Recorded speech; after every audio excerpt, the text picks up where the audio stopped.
Inihayag ni Department of Budget and Management o DBM Secretary Amina Pangandaman na makatatanggap ng budget na 49.8 billion ang Social Protection Program for Filipino Senior Citizens ng Department of Social Welfare and Development o DSWD.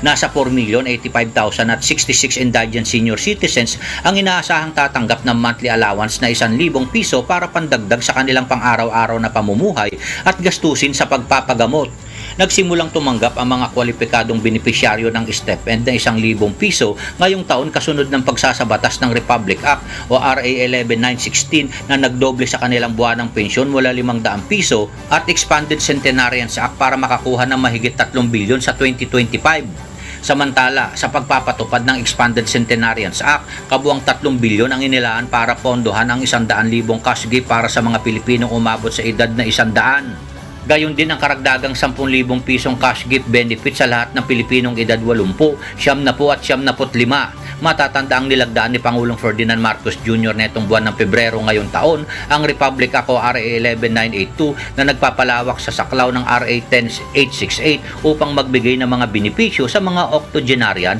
at nonagenarian.